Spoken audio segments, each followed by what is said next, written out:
গল্প শুরু করার আগেই বলে দেওয়া হচ্ছে এটি একটি কাল্পনিক গল্প। সো চলুন শুরু করা যাক। না, এটা কোনোভাবেই হতে পারে না। আমাদের সিস্টেমের কাজ বন্ধ হয়ে যাচ্ছে কেন? এটা কোনোভাবেই পসিবল না। আমাদের সিকিউরিটি সিস্টেম এমন সমস্যা কখনো দেখা দেয় নাই। শিয়াব খুব চিন্তায় পড়ে গেল। শিয়াব কম্পিউটারে কাজ করছিল, হঠাৎ করে কাজ করা বন্ধ করে দিয়েছে। কি মনে হচ্ছে শিয়াব একা শুধু কম্পিউটারে বসে আছে? না, শিয়াবের আশেপাশে আরো 50 জন মতো কম্পিউটার নিয়ে দেশের ওয়েবসাইট নিরাপত্তা দিতে ব্যস্ত। ইউআইডি আন্ডারগ্রাউন্ড ইনভেস্টিগেশন ডিপার্টমেন্ট দেশের একমাত্র সংস্থা যাকে সরকার গোপনে পরিচালনা করে আসছে। দেশের যত রকম নিরাপত্তা আছে সব কিছুই এই সংস্থার মাধ্যমে পরিচালিত হচ্ছে। সেখানে একটা কম্পিউটার কাজ করা বন্ধ করে দিলে সেটা স্বাভাবিক কোনো বিষয় নয়। শিয়াব দ্রুত হাসান সাহেবের কেবিনে চলে যায়। হাসান সাহেব ইউআইডি ডিপার্টমেন্টের প্রধান। স্যার, আমার কম্পিউটার হ্যাং করে রয়েছে, কোনো কাজই তো করতে পারছি না। হাসান সাহেব শিহাবের কথায় চমকে উঠলেন। তুমি কি বলছো শিহাব? এটা কিভাবে হতে পারে? একটা কম্পিউটারে প্রবলেম হওয়া মানে খুব বড় সমস্যা। আমাদের তো এমন হওয়ার কথা নয়। দেশের সমস্ত তথ্য আমাদের কাছে রয়েছে। আমাদের পেছনে তো সীমাহীন হ্যাকার গ্রুপ রেগে রয়েছে। যে কোনো সময় তারা সব তথ্য পেয়ে যেতে পারে। চলো দ্রুত দেখি কি হয়েছে। হাসান সাহেব শিহাবকে নিয়ে হলরুমে চলে আসে, কিন্তু এসে যা দেখে সেটার জন্য মোটেও প্রস্তুত ছিল না। ইউআইডি টিমের সবার কম্পিউটারেই একই অবস্থা। সব কিছু কাজ করা বন্ধ করে দিয়েছে, এমনকি তাদের সব ডেটা অন্য কোথাও ট্রান্সফার হওয়া শুরু করে দিয়েছে। এইটা দেখে হাসান সাহেবের অজ্ঞান হয়ে যাবার পালা। যেটা ভেবেছিল ঠিক সেটাই হলো। একটা হ্যাকার গ্রুপ সবগুলো কম্পিউটার হ্যাক করে তথ্যগুলো নিয়ে নিচ্ছে। সবার মাথায় বাজ পড়তে লাগলো। অফিসার্স, আপনারা সবাই কি করছেন? এখানে আমাদের সব কিছু হ্যাক হয়ে যাচ্ছে আর আপনারা সবাই কিছুই করতে পারছেন না। হাত গুটিয়ে সবাই বসে আছেন। দেশে তো খুব বড় সর্বনাশ হয়ে যাবে। সরি স্যার, আমাদের কিছুই করার নেই। এদের টিমটা অনেক বড়। আমাদের কাছে ভাইরাস দিয়ে কম্পিউটারগুলোর কাজ বন্ধ করে দিয়েছে। এখন আমাদের সব কিছু ওদের হাতের মধ্যে। আমাদের আর কিছু করার নাই। আমরা আমাদের সাধ্যমতো চেষ্টা করছি। না, এটা কোনোভাবেই হতে পারে না। আমার এক্ষুনি মাহফুজকে চাই। মাহফুজের উপর আমার পুরোপুরি বিশ্বাস আছে। ওই আমাদের সব কিছু ঠিক করে দিতে পারবে। আমাদের সংস্থার জন্য মাহফুজ একাই পুরো একটা টিমের মতো। শিহাব, আমি এক্ষুনি মাহফুজকে এখানে দেখতে চাই। Okay sir. শিহাব তাড়াতাড়ি করে মাহফুজকে ফোন করে, তারপর এখানেই সব কিছু খুলে বলে। মাহফুজ, তুই তাড়াতাড়ি এখানে চলে আয়। আমি জানি তুই আমাদের টিমের সমান। এখানে না আসলে অনেক বড় ক্ষতি হয়ে যাবে। মাহফুজ কথা বলা শেষ করে অফিসের দিকে রওনা দেয়। একটু পরেই পৌঁছে যায় রিসিভ করার জন্য। আগে থেকেই হাসান সাহেবের পার্সোনাল অ্যাসিস্ট্যান্ট রাকিব দাঁড়িয়েছিল। রাকিব, এখানে কি হয়েছে আমাকে বলো তো। বস, এখানে আমরা কাজ করতেছিলাম, হঠাৎ করে একদল হ্যাকার আমাদের সিস্টেম হ্যাক করে ফেলে। আমরা তাদের আইপি অ্যাড্রেস হ্যাক করার চেষ্টা করলাম, কিন্তু সেখানে প্রচুর আইপি অ্যাড্রেস দেখলাম যা এখন হ্যাক করা সম্ভব নয়। ওকে চলো, কি হয়েছে দেখে নিই। দুজন মিলে ভিতরে যেতেই হাসান সাহেব মাহফুজের কাছে চলে আসে। মাহফুজ, তাড়াতাড়ি আসো। এখন একমাত্র তুমিই আমাদের ভরসা। সব কিছুই তো আমাদের হাতের বাইরে চলে যাচ্ছে। এদের হ্যাকিং কোডগুলো কিছুই বুঝতে পারছি না। ওকে, কোনো চিন্তা করবেন না, আমি দেখছি কি করা যায়। আমার ঠিক সামনের কম্পিউটারে বসে পড়লাম। হ্যাকার গ্রুপের কোডগুলো খুবই সিক্রেট। মনে হয় অনেক দিন ধরে আমাদেরকে হ্যাক করার চেষ্টা করছে। সবগুলো কম্পিউটারের দিকে চোখটা বুলিয়ে নিলাম। গ্রুপটার দুর্বল জায়গার খোঁজ করতে লাগলাম। পিছনের বড় স্ক্রিনটার দিকে তাকিয়ে ওদের কোনো একটা দুর্বল কোড খুঁজে বের করার চেষ্টা করতে থাকলাম। কিন্তু অন্যদিকে হাসান সাহেব মাহফুজের কাজ দেখে খুব বিরক্ত হলো। মাহফুজ, তুমি এটা কি শুরু করেছো? যেখানে আমরা সবাই পড়ে আছি যে কিভাবে সব ঠিক করব, সেখানে তুমি কোনো কাজ না করে একদিকে তাকিয়ে আছো। হাসান সাহেবের কথায় কোনো রেসপন্স দেয় না, নিজের মতো কাজ করে যাচ্ছে। বেশ কিছুক্ষণ পরে হুট করেই কম্পিউটারে বসে যায়। এই শিহাব, এক গ্লাস ঠান্ডা মিল্কশেক নিয়ে আয় তো। হ্যাঁ, তুই ওয়েট কর, আমি এক্ষুনি নিয়ে আসছি। মাহফুজ নিজের কাজে বসে যায়। কম্পিউটারের দিকে তাকিয়ে একটু মুচকি হাসি দেয়, কারণ হ্যাকারদের দুর্বল আইপি পেয়ে গেছে। মাহফুজ পকেট থেকে একটা পেন ড্রাইভ বের করে কম্পিউটারে প্লাগ ইন করে দেয়। তার আর কয়েক সেকেন্ড পরেই পুরো টিমের কম্পিউটারগুলো স্ক্রিন হঠাৎ কালো হয়ে গেল। এটা দেখে তো হাসান সাহেব তো পায়ের নিচ থেকে মাটি সরে গেল। চোখ বড় বড় করে কম্পিউটারের দিকে তাকিয়ে আছেন। তাহলে কি সব শেষ হয়ে গেল? এতদিনের পরিশ্রম সব কেড়ে নিল কোন হ্যাকার গ্রুপ এসে? মাহফুজ, আমার সব শেষ হয়ে গেল। তাহলে এখানে কি তোমাকে ঘোড়ার ঘাস কাটার জন্য নিয়ে এসেছি? জাস্ট স্টুপিড একটা, কিছু করতে পারলে না। তুমি বলে এত কিছু পারো, আজ কি দেখালে? এটা তার প্রমাণ আমার এতদিনের পরিশ্রম এক নিমিষে সব শেষ হয়ে গেল। চুপ করে চেয়ারে বসে আছি আর মিসকি মুসকি হাসছি। হঠাৎ করেই চেয়ার থেকে উঠে দাঁড়ালাম, আর তখনই সবাই আনন্দে চিৎকার করে উঠল, হাসান স্যার, আমাদের কম্পিউটারগুলো অন হয়ে গেছে। সব তথ্য আবার ব্যাক হতে শুরু করেছে। হ্যাকারদের কাছেও কোনো কপি ফাইল যেতে পারে নাই। আবার সব কিছু ঠিক হয়ে গেছে। হাসান সাহেব মাহফুজের দিকে অবাক হয়ে তাকালো। মাহফুজও মুচকি একটা হাসি দিয়ে বসে পড়ল। কিন্তু এটা কিভাবে সম্ভব? মাহফুজ, তুমি এটা কি করে সম্ভব করলে? যেখানে হ্যাকাররা আমাদের সব কিছু তাদের নিজেদের আয়ত্তে নিয়ে নিয়েছিল, সেখানে সব কিছু কি করে ঠিক করলে? কেন স্যার, সব কিছু ঠিক করা খুব কঠিন কাজ?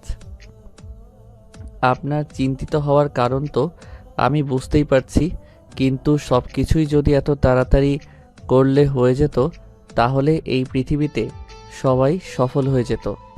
দেখুন স্যার, আমি প্রথমে ওদের হ্যাকিং কোডগুলো দেখেই বুঝে গিয়েছিলাম ওদেরকে এখন হ্যাক করে ফেলা পসিবল না, কারণ এতে অনেক সময় চলে যাবে, আর সাথে আমাদের তথ্যগুলো।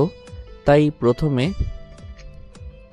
ওদের দুর্বল কোডগুলোর দিকে নজর দিলাম, যাতে করে সেটা ধরেই ওদের ঘায়েল করতে পারি। অবশেষে পেয়েও গেলাম। তখন পকেট থেকে একটা পেন ড্রাইভ বের করলাম, যেখানে আমার তৈরি করা একটা ভাইরাস ছিল। সো পেন ড্রাইভ প্লাগিং করতেই ভাইরাসটা তাদের কাছে চলে যায়। ওদের সিস্টেম ভাইরাসে নষ্ট হয়ে তথ্যগুলো আবার আমাদের কাছেই ব্যাক করলো। Just simple. হাসান সাহেব মাহফুজকে নিজের বুকের সাথে জড়িয়ে ধরলেন। মাহফুজ, তুমি আমাকে মাফ করে দাও। তোমাকে তখন অনেক খারাপ কথা বলেছি। আসলে মাথা কাজ করছিল না তখন। আরে না, আমি কিছু মনে করি নাই। আমি বুঝেছি আপনার অবস্থা। মাহফুজ বস, এই যে আপনার কোল্ড মিল্কশেক। আরে এটা হাসান স্যারকে দাও, আমার জন্য নিয়ে আসতে বলি নাই তো? রাকিব অবাক হয়ে, হ্যাঁ, স্যার যেভাবে রাগ করেছিলেন তাতে তো মাথায় মনে হয় আগুন জ্বলছে। কোল্ড মিল্কশেক খেলে মাথাটা ঠান্ডা হবে। মাহফুজের কথা শুনে সবাই হেসে দেয়, আর হাসান সাহেবও হাসতে হাসতে মিল্কশেকটা হাতে নেয়। হ্যাঁ, স্যার যেভাবে রাগ করেছিলেন তাতে তো মাথায় মনে হয় আগুন জ্বলছে। কোল্ড মিল্কশেক খেলে মাথাটা ঠান্ডা হবে। মাহফুজের কথা শুনে সবাই হেসে দেয়, আর হাসান সাহেবও হাসতে হাসতে মিল্কশেকটা হাতে নেয়। তো স্যার, আমার কাজ তো শেষ হয়ে গিয়েছে, আমি এবার বাসায় চলে যাব। আজকে মনে করলাম একটু বেশি করে ঘুমিয়ে নিব, কিন্তু এই ঘটনা শুনে আর শুয়ে থাকতে পারলাম না। তাছাড়া দেশের বাইরে থেকে এসে বাবা মায়ের সাথে সময় কাটাতে পারি নাই। ও, সেটা এমনি বললেই পারতে, এত কিছু বলার দরকার ছিল না। তুমি সব দিক থেকেই স্বাধীন, যেটাই করবে না কেন আমরা সবসময় সাপোর্ট দেব। যাও, বাসায় চলে যাও। ওকে স্যার, প্রয়োজন হলে আবার তাক দিবেন। নিজের সর্বোচ্চ দিয়ে চেষ্টা করব। তারপর সবার থেকে বিদায় নিয়ে বাসার দিকে রওনা দিলাম। অফিসে আসার আগে আম্মু বলেছিল যে বিরিয়ানি রান্না করছে, তাই পেটের ভিতরে ইঁদুর লাফালাফি করছে। কিছুক্ষণ পরে মাহফুজ বাসায় এসে যায়। দরজায় কলিং বেল দিতেই দরজা খুলে যায়। মাহফুজ তাকিয়ে দেখে সামনে নিশি দাঁড়িয়ে আছে। নিশি মাহফুজের ছোট বোন। কিরে বাদর, তোর কি কাজ শেষ হলো? হ্যাঁ, কাজ তো শেষ হয়েছে, বাট আমাকে এই বাদর বলা বন্ধ করবি কবে? বলতে পারবি আমাকে? কিছুক্ষণ কি যেন ভাবলো। হ্যাঁ ভাইয়া, বন্ধ করতে পারবো। অনেক ভেবে দেখলাম তুই মরে যাওয়ার পরে বন্ধ করব। ওরে পেতনি মায়া, তোরে আজকে খাইছি। মাহফুজ নিশিকে তাড়া করলো। নিশি অনেক দৌড়ে হাঁপিয়ে গেছে। শেষ পর্যন্ত কোনো উপায় না পেয়ে মায়ের পিছনে গিয়ে লুকালো। আম্মু, এই তোমার বাঁদর পোলাটারে থামাও, আমারে মারতে আসছে। আমি কিছুই কই না। হ্যাঁ হইছে, তুই যদি কিছু না করিস তাহলে মাহফুজ তোকে তাড়া করার কোনো প্রশ্নই আসে না। তুই নিশ্চয়ই ওকে কিছু বলেছিস। না আম্মু, তওবা তওবা, ওই বাঁদরটাকে আমি কিছুই বলি নাই, শুধু শুধু আমাকে তাড়া করছে। আম্মু, এই যে কেবল বান্দর পোলা বললো আমাকে, আমি কোন দিক থেকে বান্দরের মতো দেখতে তুমিই বলো। এই, তোদের যা ইচ্ছা হয় তাই কর, আমি আজকে নিশিকে রক্ষা করছি না। মাহফুজ, তুই ওকে নিয়ে যা তো। এই তো সুযোগ আজকে পাইছি। শয়তানি একটা হাসি দিয়ে নিশিকে নিয়ে সোফা রুমে চলে আসলাম।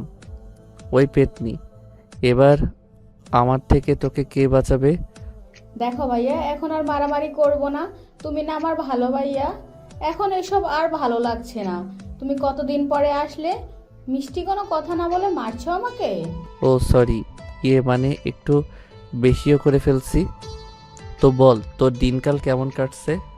এতদিন ভালো কাটছিল না, বাট এখন থেকে ভালো কাটবে। তুমি না থাকলে কেমন একা একা লাগে, মন একটুও টিকতে চায় না। আমি খুব খুশি ভাইয়া। তোমার কাছে এখন একটা ছোট আবদার করব, আমার আবদারটা পূরণ করবে ভাইয়া?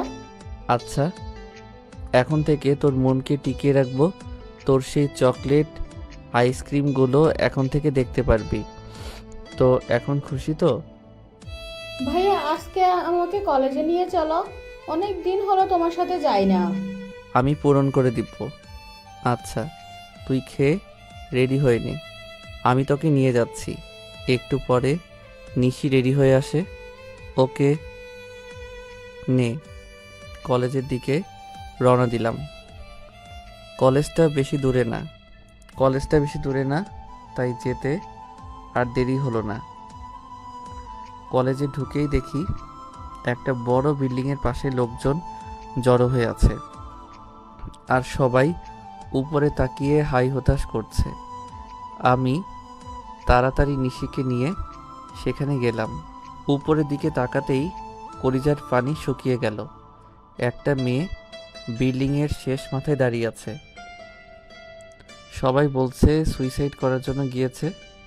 নিশি মেয়েটাকে দেখে কেঁদে ফেলে। ভাইয়া, তুমি সীমাকে বাঁচিয়ে দাও। সীমা আমার একমাত্র বেস্ট ফ্রেন্ড। সীমা আত্মহত্যা করলে আমি নিজেকে ক্ষমা করতে পারবো না। ভাইয়া, সীমা কোনো কারণ ছাড়া এরকম করতে পারে না। তুমি প্লিজ ওকে বাঁচিয়ে নাও। নিশির কথা শুনে আমার আর মন টিকল না। নিশিকে দাঁড় করিয়ে রেখে দৌড়ে বিল্ডিংয়ে উঠতে লাগলাম। নিজের লোকেরা বারবার সীমাকে নেমে আসতে বলছে আর পিছিয়ে যেতে বলছে, কিছু সীমা কোনো কথাই শুনছে না। এদিকে মাহফুজ লিফট দিয়ে অল্প সময়ের মধ্যেই ছাদে পৌঁছে যায়। মাহফুজের পায়ের শব্দ পেয়ে সীমা পিছন ফিরে তাকায়। এই, কে আপনি? এখানে কি জন্য এসেছেন? চলে যান এখান থেকে, আমি আর নিজেকে বাঁচিয়ে রাখতে চাই না। এখান থেকে এক্ষুনি চলে যান, না গেলে আমি ঝাঁপ দিয়ে দেব। এই পাগলি মেয়ে, দেখো এরকম করো না। তুমি আমাকে বলো কি হয়েছে, আমি তোমার সমস্যা ঠিক করে দিব। দেখো, তুমি ভুল পথে আগাচ্ছ। এটা তোমার আসল পথ নয়। তোমার সামনে আরও কত উজ্জ্বল ভবিষ্যৎ রয়েছে। তাছাড়া তোমার বেস্ট ফ্রেন্ড নিশি তোমার জন্য নিচে কান্না করছে। দেখো, তুমি এই কাজটা করলে নিশি খুব কষ্ট পাবে। কথা বলতে বলতে সীমার দিকে এগোতে থাকলাম। আমার সামনে উজ্জ্বল ভবিষ্যৎ আছে, এই কথা আপনাকে কে বললো? আমার সামনে উজ্জ্বল ভবিষ্যৎ কিছুক্ষণের মধ্যে নেটে ছড়িয়ে পড়বে, যা আমার জীবনে কলঙ্ক বয়ে আনবে, তাছাড়া কিছুই না। আর আমার শরীরের ভিডিও নেটে ছড়ানোর আগেই নিজেকে শেষ করে ফেলবো, যাতে আমার বাকিটা জীবনে কালো ছায়া না নেমে আসে। কথাগুলো বলেই মেয়েটা ছাদ থেকে ঝাঁপ দেয় আর নিচে থাকা লোকজনের হুঁশ উড়ে যায়। কিন্তু মেয়েটা ছাদ থেকে পড়তে পারে না, তাই আগেই মাহফুজ মেয়েটাকে ধরে ফেলে। সীমা মাহফুজকে এলো পাথারি মারতে থাকে। এই, তুই আমাকে বাঁচালি কেন? আমাকে ছেড়ে দে বলছি। এই জীবন আমি আর রাখবো না, আমার বেঁচে থাকার কোনো অধিকারই নেই। অনেক কষ্ট করে সীমাকে শান্ত করলাম। এই পাগলি মেয়ে, আগে শান্ত হও। আমি তোমাকে কথা দিলাম তোমার সব কিছু ঠিক করে দিব। সীমা কান্না করে দেয়। আপনি আমার সব কিছু কীভাবে ঠিক করবেন? হ্যাঁ, এতক্ষণে মনে হয় আমার নগ্ন ভিডিও কোন সাইটে চলে গেছে, ফেসবুক সহ আরও সব জায়গায় চলে গেছে। এখন লোকজন আমাকে দেখবে আর খারাপ নজরে দেখবে। আমি বেঁচে থাকলেও প্রতিটা মুহূর্তে মৃত্যুর স্বাদ ভোগ করব। মেয়েটার কথা শুনে কথা বলার ভাষা হারিয়ে ফেললাম। এই মেয়ের নগ্ন শরীরের ভিডিও আবার কে রেকর্ড করে নেট দুনিয়ায় ছেড়ে দিবে? কার এত বড় সাহস যে সীমার সাথে এরকম করবে? তার বেঁচে থাকার কোনো অধিকার নাই। আচ্ছা সীমা, সব কিছু আমাকে খুলে বলো। আমি তোমার জন্য সব কিছু করতে রাজি আছি। সীমা কথা বলতে পারে না। সীমা কথা বলতে যাবে ঠিক তখনই নিশি এসে সীমাকে জড়িয়ে ধরে। তারপর হঠাৎ করে সীমাকে কষে কয়েকটা থাপ্পড় মেরে দেয়। সীমা তো কোনো কথাই বলছে না, একভাবে নিশির দিকে তাকিয়ে আছে। এই কুত্তা হারামি, তোর এত বড় সাহস কে দিয়েছে? তুই নিজের জীবনকে একেবারে তুচ্ছ মনে করবি না। ওই তোকে ছাড়া আমি কিভাবে বেঁচে থাকতাম বল? সরি রে, আমি আর এরকম করব না। সীমা নিশিকে পাশে ঠেলে বসিয়ে দেয়। মাহফুজ ভাইয়া, একবার আমার সুইসাইড করার পেছনের কারণটা শুনুন। আমাদের কলেজের একটা ছেলে, যে এই কলেজের নেতা, ওর নাম তামিম। বড় বড় পার্টির সাথে ওর হাত আছে।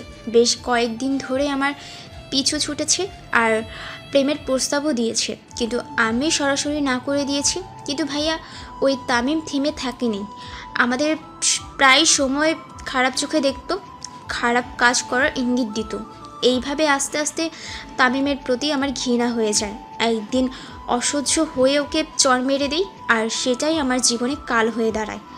আজকে কলেজে আসার পর তামিম আমার সামনে এসে দাঁড়ায় আর ওর ফোনটা বের করে একটা ভিডিও প্লে করে। সেটা দেখে আমি তো প্রায় অজ্ঞান হওয়ার জোগাড়, কারণ সেটাতে আমার নগ্ন দেহের ভিডিও ছিল। আমি যখন মেয়েদের কমন রুমে গিয়ে কাপড় চেঞ্জ করছিলাম, তখন কেমন করে জানি তামিম সেটা রেকর্ড করে নেয় আর আমাকে বলেছে ভিডিওটা নেটে ছেড়ে দেবে। সীমার কথাগুলো শুনে মাথায় আগুন উঠে গেল। এই নিশি, এই তামিমটা কে রে? আমাকে এক্ষুনি দেখা। নিশি মাহফুজের দিকে তাকিয়ে ভয় পেয়ে যায়, কারণ মাহফুজের চোখ মুখ লাল হয়ে গেছে, টকপকে হয়ে গেছে। নিশি ভয়ে ভয়ে বলল, চলো ভাইয়া, তোমাকে নিয়ে যাচ্ছি। নিশি মাহফুজকে নিয়ে কলেজের ক্যাম্পাসে যায়, কিন্তু তামিমকে কোথাও দেখতে পায় না। শুধু তামিমের দলের কয়েকটা ছেলে দাঁড়িয়ে আছে। নিশি ওদেরকে দেখিয়ে দেয়। মাহফুজ দৌড়ে গিয়ে একটা ছেলের কলার চেপে ধরে। এই তামিমের চামচা, বল তামিম কোথায়? আরে তুই কে আর আমাকে এভাবে ধরলি কেন? তুই কিন্তু জানিস না যে আমি কে। ছেলেটাকে কয়েক তরফা মায়ের বসিয়ে দিলাম। সাথে সাথে নাক ফেটে রক্ত পড়তে লাগলো। এই তামিমের চামচা, তাড়াতাড়ি বল তামিম কোথায়, না হলে এখানেই পুঁতে রেখে দিব। মাহফুজের কথা শুনে বাকিরা মারতে চলে আসে, কিন্তু মাহফুজ সবাইকে মেরে মাটিতে শুয়ে দেয়। তারপর আবার ছেলেটার কলার ধরে। এই কাহিনী দেখে কলেজের সবাই চারপাশে জড়ো হয়ে গেছে আর মাহফুজকে সাপোর্ট করছে। এই চামচা, তামিম কোথায় তাই বল। বলছি আমাকে আর মেরো না প্লিজ। একটু আগেই তামিম ওর বাসায় গেছে, কি বলে একটা ভিডিও নেটে আপলোড দিবে, তাই চলে গেছে। ছেলেটার কথা শুনে আরও কয়েক ঘা বসিয়ে দিলাম। জ্ঞান হারিয়ে মাটিতে পড়ে গেল, কিন্তু মাথায় তো তামিমের বিষয়টা ঘুরপাক খাচ্ছে। এক্ষুনি ওর ফোনটা হ্যাক করে ভিডিও ডিলিট করতে হবে। তামিমের চামচার থেকে তামিমের ফোন নম্বর নিলাম। এই নিশি, গাড়ি থেকে ল্যাপটপ নিয়ে আয়। নিশি দৌড়ে গিয়ে ল্যাপটপ নিয়ে চলে আসে। আর একটু দেরি না করে ল্যাপটপ নিয়ে বসে গেলাম, কারণ তামিমের ফোনটাকে হ্যাক করতে হবে, না হলে সীমার অনেক বড় ক্ষতি হয়ে যাবে। সীমার দিকে তাকিয়ে দেখি ভয়ে কুঁকড়ে আছে। এই পাগলি, ভয় পাস না, ওর অবস্থা আমি এক্ষুনি খারাপ করছি। কিছুক্ষণের মধ্যেই মাহফুজ তামিমের ফোনের আইপি অ্যাড্রেস হ্যাক করে ফেলে। তারপর পুরো ফোনটাকে নিজের কবজায় নিয়ে আসে। সীমা নিজের হাত দিয়ে সে ভিডিও ডিলিট করে। সীমা একটা শান্তির হাসি দেয় ভিডিওটা ডিলিট করে। মাহফুজ তামিমের আইপির মাধ্যমে ওর লোকেশনটাও জেনে নেয়। তারপর নিশি আর সীমাকে নিয়ে সেখানে চলে যায়। মাহফুজের মাথায় আগুন জ্বলছে, তাই খুব দ্রুত তামিমের বাসায় চলে যায়। সেখানেও কিছু ছেলের সাথে একতরফা মারামারি করতে থাকে। এইসব দেখে আশেপাশে লোকজন চলে এসেছে, কিন্তু কেউ কোনো কথা বলছে না। মাহফুজ সবাইকে মেরে তামিমের ঘরে চলে যায়। তামিমের ঘরে যেতেই দেখি ফোন নিয়ে ঘাটাঘাটি করছে। মুচকি একটা হাসি দিলাম, কিরে তামিম, তোর ফোনে কাজ করছে না? সরি রে, আসলে তোর ফোনটা আমার দখলে, তাই তোকে বলতে আসলাম। আর হ্যাঁ, ওই ভিডিওটা ডিলিট করে দিয়েছি, এখন আর সীমা মেয়েটার ক্ষতি করতে পারবি না। এই কুত্তার বাচ্চা, তোর এত বড় সাহস, তুই আমার ঘরে এসে আমার কাছে পাল্টি কথা বলছিস? তোকে আজকে এখানেই জ্যান্ত কপর দিব। তামিম একটা ছুরি নিয়ে চলে আসে। মাহফুজের কাছে আসতেই কিছু বুঝে ওঠার আগেই মাটিতে পড়ে যায়। কিরে, আরও মার খাবি নাকি? বলে আরও মারলাম, তারপর চুল ধরে টেনে বাইরে নিয়ে আসলাম, সামনে থাকা লোকজনের সামনে ফেলে দিলাম। মাহফুজ এটা দেখে অনেক অবাক হয়ে যায়। হঠাৎ একজন মহিলা এগিয়ে আসে, তারপর মাহফুজের মুখে মায়ের স্নেহ ঢেলে দেয়। জানো বাবা, তোমার আজকের এই কাজে আমরা খুব খুশি হয়েছি।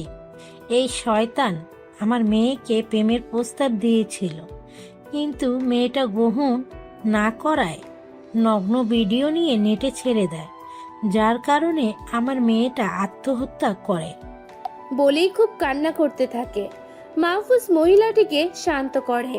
আন্টি, আমি যতক্ষণ এই এলাকায় আছি একটা ক্রাইমও হতে দিব না। আর কোনো মেয়ের নগ্ন ভিডিও পোস্ট হবে না, সবাই নিশ্চিন্তে থাকুন। নিশিদের কলেজে নামিয়ে দিয়ে তামিমকে নিয়ে অফিসে চলে গেলাম, তারপর পুলিশের হাতে দিয়ে দিলাম। হাসান সাহেব দূর থেকে মাহফুজকে দেখতে পেয়ে এগিয়ে আসেন। কি মাহফুজ, হঠাৎ এখন অফিসে চলে আসলে যে? কোনো সমস্যা হয়েছে কি? হ্যাঁ স্যার, দেশে আজকাল মেয়েদের আত্মহত্যার পরিমাণ বেড়ে যাচ্ছে। তার সূক্ষ্ম একটা কারণ হলো কিছু মেয়ে বখাটে ছেলেদের প্রেমের প্রস্তাব রিজেক্ট করে দেওয়া, আর যার পরেই মেয়েরা আত্মহত্যার দিকে ঝুঁকে যাচ্ছে। তোমার কথাটা ঠিক বুঝলাম না, একটু ক্লিয়ার করো তো। স্যার, কিছু বখাটে ছেলে আছে যারা মেয়েদের প্রেমের প্রস্তাব দেয়, কিন্তু মেয়েগুলো তাদের পাত্তা দেয় না। এক পর্যায়ে ছেলেগুলো মেয়েদের গোপন ভিডিও করে নেটে, পর্ন সাইটগুলোতে সমাজে ছড়িয়ে দেয়, যার কারণে মেয়েরা আত্মহত্যা করছে। স্যার, এগুলো আমাদেরকে পদক্ষেপ নিয়ে ঠিক করতে হবে। ওকে, তুমি কাজ করো, আমি তোমার সব দিক থেকেই সাহায্য করব। স্যারের কথা শুনে অনেক খুশি হলাম। আজকে থেকেই পর্ন ওয়েবসাইটগুলো হ্যাক করে বিলীন করে দিব, যাতে 18+ ভিডিওর জন্য কারো জীবন নষ্ট না হয়। ওকে, তুমি কাজ করো, আমি তোমার সব দিক থেকেই সাহায্য করব। স্যারের কথা শুনে অনেক খুশি হলাম। আজকে থেকেই পর্ন ওয়েবসাইটগুলো হ্যাক করে বিলীন করে দিব, যাতে 18+ ভিডিওর জন্য কারো জীবন নষ্ট না হয়। আর কিছুক্ষণ অফিসে থেকে বাসায় চলে গেলাম। এদের সাথে মারপিট করার পর বেশ ক্লান্ত লাগছে, তাই বাড়িতে এসেই ঘুমিয়ে পড়লাম। বিকালের দিকে ঘুম থেকে উঠে ফ্রেশ হয়ে নিলাম, তারপর বাইরে থেকে একটু ঘুরে আসলাম। সন্ধ্যার পরে বাসায় এসে হালকা কিছু নাস্তা করে নিলাম। এখন প্রথমে একটা কাজ হলো নাসিমকে কল দিতে হবে। ওর সাথে কথা না বলে এগোতে পারবো না, কারণ আমি যে সাইটগুলোকে হ্যাক করব সেগুলোর জন্য কারোর তো সাহায্য লাগবে। কারণ নাসিম হলো আমার পরে হ্যাকার জগতে বাস করে। নাসিম এখন নেটে অ্যাক্টিভ আছে, তাই আর দেরি না করে নাসিমকে ফোন করলাম। হ্যালো ভাইয়া, কেমন আছেন আপনি? এই তো নাসিম, আমি খুব ভালো আছি, তোমার কি অবস্থা? ভাই, এই তো দিন চলে যাচ্ছে। তো এতদিন পরে হঠাৎ আমাকে ফোন করলেন যে, কোনো জরুরি বিষয় আছে নাকি? হ্যাঁ নাসিম, একটা জরুরি বিষয় আছে। আমাদের কিছু 18+ সাইট হ্যাক করতে হবে, না হলে আমাদের যুব সমাজ ধ্বংস হয়ে যাবে। এই তো আজকেও একটা মেয়েকে বাঁচিয়ে নিলাম। মেয়েটার ভিডিও একটা ছেলে 18+ সাইটে আপলোড করতে যাচ্ছিল, তখন আমি তার ফোনকে হ্যাক করে ভিডিওটা ডিলিট করলাম। ভাই, আপনি একদম ঠিক কথা বলেছেন। আজকাল এইসব জিনিসের কারণে মেয়েদের সংকীর্ণ অবস্থা, তাদের জীবন হুমকির মুখে পড়ছে। কিছু বখাটে ছেলেরা মেয়েদেরকে উত্ত্যক্ত করে খারাপ কাজের ইঙ্গিত দেয়, তারপর মেয়েরা রাজি না হলে তাদের গোপন ভিডিও আপলোড করে দেয়। এই জন্য বেশ কিছুদিন ধরে মেয়েদের আত্মহত্যার প্রবণতাও বেড়ে গেছে। সো আজকে থেকে আমি প্ল্যান করেছি যে ওই পর্নো সাইটগুলো হ্যাক করব, যাতে করে কেউ আর পর্নো সাইটে ঢুকে অকাজ করতে না পারে, আবার পর্নের প্রতি আসক্ত না হয়। তাই তোমার সাথে গ্রুপ আর সাইটগুলোকে হ্যাক করব। তুমি রাজি তো আমার সাথে কাজটা করতে? আরে ভাই, এটা আবার বলা লাগে নাকি? আমি আপনার সাথে কাজ করলে নিজেকে ধন্য মনে করি, যেহেতু আপনি নিজেই আমাকে কাজের জন্য বলেছেন। আমি কি আর না করতে পারি নাকি? গুড বয়, এই জন্যই তোমাকে আমার ভালো লাগে। আচ্ছা, তাহলে আমরা এখন থেকেই একটা সাইট হ্যাক করতে লাগবো। আমি যে ছেলেটার ফোন হ্যাক করেছিলাম সেখান থেকে একটা সাইট পেয়েছি। আজকে সেটাই হ্যাক করব। নাসিম মাহফুজের কথায় সম্মতি জানায়। তারপর দুজন মিলে হ্যাক করতে লেগে যায়। বেশ কিছুক্ষণ পর দুজন মিলে সাইটটা হ্যাক করতে সক্ষম হয়। তারপর মাহফুজ সবগুলো ভিডিও ডিলিট করে দেয়। ভাইয়া, আজকে অনেক ভালো লাগছে। মনে হচ্ছে আমাদের হ্যাকিং জগতের সব থেকে ভালো কাজটি আজকে করলাম। সত্যি আপনার সাথে থেকে নিজেকে নিজে অনুভব করতে পারছি। ওকে, তোমার কথা শুনে আমারও খুশি লাগছে। তাহলে এখন ঘুমিয়ে পড়ি, কালকে আবার অফিসে যেতে হবে। মাহফুজ ফোনটা কেটে দিয়ে ঘুমিয়ে পড়ে। সকালবেলায় একটু দেরি করেই ঘুম থেকে ওঠে। মাহফুজের আম্মু ডেকে দেয়নি, কারণ গতকাল মাহফুজের ঘরের লাইট রাত প্রায় 3টা পর্যন্ত অন ছিল। মাহফুজের আম্মু বুঝে গিয়েছিল যে কোনো কাজে নিশ্চয়ই ভেঙে যায়। আলতো করে তাকিয়ে দেখে সূর্যের আলো মুখে এসে পড়ছে। তারপর ওয়াশরুম থেকে ফ্রেশ হয়ে নিচে চলে যায়, কিন্তু হঠাৎ করেই কারোর সাথে ধাক্কা খেয়ে সোফার উপরে গিয়ে পড়ে। পাশে তাকিয়ে দেখে একটা মেয়ে ঠিক পাশেই পড়ে রয়েছে। মেয়েটার দিকে অবাক হয়ে তাকিয়ে থাকলাম, কারণ মেয়েটাকে দেখতে খুব সুন্দর লাগছে। একবার দেখেই তো প্রেমে পড়ে গেলাম মনে হচ্ছে। না, কী সব ভাবছি। আগে গিয়ে মেয়েটাকে উঠাই তো। মেয়েটার কাছে গিয়ে হাত ধরে টেনে উঠালাম। সরি, আপনাকে আমি দেখতে পাই নাই। আপনার কি ব্যথা লেগেছে নাকি? আরে না, কোনো সমস্যা নাই, আমার ব্যথা লাগে নাই, কিন্তু তোমাকে তো চিনতে পারলাম না। মেয়েটা কথা বলতে যাবে, তখনই নিশি এসে মেয়েটার মুখ চেপে ধরে। থাক আব্বু, তোমাকে আর কথা বলতে হবে না। এমনি খাটাসটার সাথে ধাক্কা লেগেছে। তোমার পরিচয় আমি দিয়ে দিচ্ছি। এই ভাইয়া, এটা হলো আমার বান্ধবীর মেয়ে। এখানে আজকে সকালে এসেছে, অনেক বলে বলে আপুকে নিয়ে এসেছি। আপু তো আসতে চাইছিল না। ও আচ্ছা, আমি আরও ভাবলাম আমাদের বাসায় আবার এটা কে আসলো। যাক, ভালোই হলো, তোর আজাইরা গল্প শোনানোর জন্য একটা মানুষকে পেয়ে গেলি। নিশি মাহফুজের কানের কাছে মুখ নিয়ে, ভাইয়া রে, এইটা শুধু আমার গল্প শোনার মানুষই না, তোর গল্প শোনানোর মানুষ বানিয়ে দিব, ভাবিও হতে পারে আমার। বলে নিশি একটা দুষ্টু হাসি দিল। মাহফুজ নিশির কথা শুনে তো চোখ আমার চড়ক গাছে উঠে গেল। আরে নিশি, বলেটা কি? এই সারা আপু, তুমি এখন আম্মুর কাছে যাও, আমি এই পুদ্দুটার সাথে একটু কথা বলবো। সারা নিশির কথায় মাথা নেড়ে চলে যায়। তো নিশি মহারানী, এইবার বলুন আপনি কি বলতে চান। আপনার সঙ্গী তো চলে গেল। হ্যাঁ রে বাবা, বলার জন্যই তো আপুকে পাঠিয়ে দিলাম। এখন সোফায় বস, তারপর বলছি। মাহফুজ নিয়ে সোফায় বসে যায়। শুন ভাইয়া, এইটা হলো আমার বান্ধবীর মেয়ে। কেবল অনার্স 3য় বর্ষে পড়ে। দেখতে একদম পরীর মতো। আমার ভাইটার সাথে ভালোই মানাবে। তাছাড়া আনি আপুর সাথে কথা বলে দেখেছি, একদম নরম মনের মানুষ। সবার উপকার করে, মনে কোনো হিংসা নাই, আবার সবাইকে অনেক যত্ন করতে পারে। নিশির প্রত্যেকটা কথা শুনে অবাক হয়ে যাচ্ছি। মেয়েটা বলে কি আমার সাথে বলে ভালো মানাবে? কি রে নিশি, তুই কি আমাকে বিয়ে নামক ভেজালে ফেলাতে চাচ্ছিস নাকি? কি বললে? বিয়ে মানে ভেজাল? আরে আপুকে একবার জীবনসঙ্গী করে নাও, দেখবে ওসব কিচ্ছু মনে হবে না। তোর বিয়ে নিয়ে তুই থাক, আমার এই সিঙ্গেল লাইফই ভালো, কোনো প্যারা নাই। আর বিয়ের পরে আজ তো একখান বোঝা ঘাড়ের পর চেপে বসবে, তাতে কোনো শান্তি খুঁজে পাবো না। এখন যেরকম চিল করে কোনো কিছু করতে পারছি, বিয়ের পরে সেটা হবে অন্যের তাবেদারি খাটতে হবে।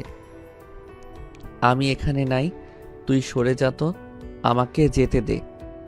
মাহফুজ নিশিকে ধাক্কা দিয়ে এক দৌড়ে সেখান থেকে নিজের রুমে চলে আসে।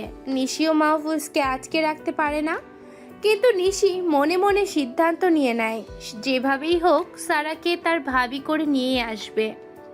নিশির থেকে মুক্ত হয়ে ঘরে এসে বসলাম। তখনই নাসিমের ফোন আসলো। ফোনটা পিক করলাম। হ্যাঁ নাসিম, বলো কি অবস্থা? ভাই, আমরা গতকাল রাতে যে সাইটটাকে হ্যাক করলাম সেখানে তো রীতিমতো সাড়া পড়ে গেছে। সেই সাইটের মালিক সব কিছু করেছে সাইটটা ফিরিয়ে নিয়ে আসার জন্য। এতে তো আমার দারুণ আরাম লাগছে ভাই। শুধু একটা সাইট হ্যাক করে বসে থাকলেই হবে না, আরও যত সব সাইটের নাম আমার জানি সব কয়টাকেই হ্যাক করব। এই সাইটগুলোর জন্য অনেক মুসলিম ছেলেমেয়েরা পাপ কাজ করছে, চোখের গুনাহ করছে। মেয়েদের নগ্ন শরীর দেখলেই চোখের কবিরা গুনাহ হয়। আমাদেরকে সকল মুসলিমদের সাহায্য করতে হবে। জি ভাই, আপনি ঠিকই বলেছেন। এখন এটা বাদ দিন। আপনি খাওয়া দাওয়া করেছেন? না, এখন খেতে যাব। আচ্ছা, আপনি খেয়ে আসেন, তারপর আমরা আবার সাইটগুলোকে হ্যাক করব। ঠিক আছে, তুমি একটু অপেক্ষা করো, আমি খেয়ে আসি। তারপর নাসিমের ফোনটা কেটে দিয়ে নিচে খেতে চলে গেলাম। খাবার শেষ করে আবার নিজের রুমে চলে আসলাম। তারপর নাসিমের সাথে পর্নো সাইটগুলো হ্যাক করতে শুরু করলাম। আজকে পুরো 2টা সাইট হ্যাক করে নিজেদের আয়ত্তে নিয়ে চলে আসলাম। সাথে সাথে 18+ সাইটগুলোতে হইচই বেঁধে গেল। সাব বুঝে গিয়েছে যে তাদের সাইটগুলো কেউ হ্যাক করতে শুরু করেছে। সাইটের মালিকদের মাথায় হাত পড়ে গেল। কেউ কিছু বুঝে উঠতে পারছে না যে হ্যাক করছেটা কে। ভাই, আমরা সফল হয়েছি। আমরা সবার মনে ভয় ঢুকিয়ে দিতে পারছি। এইবার মনে হয় আমাদের দেশের মৃত্যুর সংখ্যা কমে যাবে আর সবাই এই পাপ কাজ থেকে ফিরে আসতে পারবে। তবে অনেকেই আমাদের উপর প্রচুর রেগে যাবে, আমাদের দেখতে পারবে না। সেটাতে আমাদের কিছু আসে যায় না, আমরা ভালো কাজ করছি, এটাই আমাদের লক্ষ্য। So go forward. নাসিমের সাথে কাজগুলো শেষ করে অফিসের দিকে রওনা দিলাম। কিছুক্ষণ পর অফিসে পৌঁছে গেলাম। সবাই নিজেদের কাজে ব্যস্ত। একজন আমার কাছে এসে বলল যে সে আমাকে তার কেবিনে ডেকেছে। সেখান থেকে সোজা স্যারের রুমে গেলাম। হ্যাঁ মাহফুজ, এসো, তোমার সাথে অনেক দরকারি কথা আছে, এখানে বসো। জি স্যার, বলুন কি কথা? মাহফুজ, তুমি আমাদের সংস্থার সব থেকে ভালো হ্যাকার। হ্যাকিং ছাড়াও অন্য সব কাজে তোমার দক্ষতা অসাধারণ। তাই তোমাকে আমরা আমেরিকা পাঠাতে চাই, যাতে করে সেখানে থাকা হ্যাকিং গ্রুপ এইচকে সংস্থার সাথে ভালো যোগাযোগ করতে পারো। এই সংস্থার সাহায্য আমাদের অনেক প্রয়োজন। তারা সহজে কাউকে সাহায্য করতে চায় না, কিন্তু আমি জানি তুমি তাদেরকে ম্যানেজ করে নিতে পারবে। এইচকে মানে হ্যাকিং কিং সংস্থা, যাদের কাছে বিশ্বের প্রায় প্রতিটি দেশ মাথা নত করে আছে। সে তো একটা ভয়ঙ্কর হ্যাকার সংস্থা। তাহলে আপনার প্ল্যানটা কি? আমার প্ল্যানটা অনেক বেশি বড়। আমাদের দেশের সাথে বাইরের কিছু দেশ পাঙ্গা লড়ছে। সবাই আমাদের দেশের সাইবার সিকিউরিটির উপর আক্রমণ চালাচ্ছে, আমাদের হিমশিম খাইয়ে ছাড়ছে। তাই আমি চাইছি হ্যাকার কিং সংস্থার কিছু লোক আমাদের দেশে আসুক আর আমাদের সাথে প্রোটেকশনের কাজ করুক। স্যার, এইবার আপনার কথা আর প্ল্যান দুইটাই বুঝতে পারছি।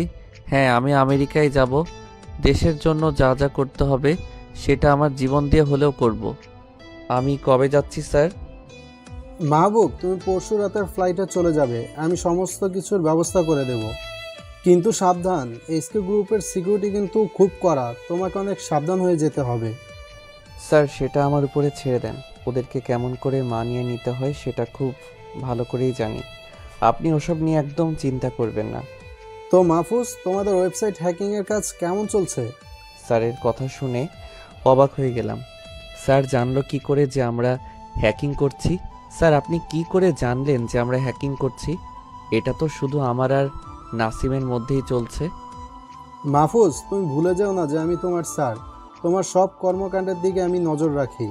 তবে হ্যাঁ, যে কাজটা করছো সেটা অনেক ভালো, তবে একটু সতর্ক থেকো, কারণ ওই সাইটগুলোর অ্যাডমিট তোমাদের ক্ষতি করার চেষ্টা করবে। স্যার, কোনো সমস্যা নেই। আমরা সেরকম কোনো নর্মাল হ্যাকার নই যে খুঁজে বের করে ফেলবে। আমাদের টিকিটাও ছুঁতে পারবে না। আচ্ছা, তাহলে আমি এখন বাসায় যাই। আমাকে তো প্রস্তুত হতে হবে। ওকে মাহফুজ, তুমি যেতে পারো। নিজের শরীরের খেয়াল রেখো। স্যারকে বিদায় দিয়ে বাসার দিকে রওনা দিলাম। পথে কয়েকটা আইসক্রিম কিনে নিলাম। নিশির আবার আইসক্রিম খুব পছন্দ, হয়তো স্যারাও পছন্দ করবে, সবাই মিলে মজা করে খাওয়া যাবে। একটু পরে বাসায় পৌঁছে কলিং বেল বাজালাম। সারা এসে দরজা খুলে দিল।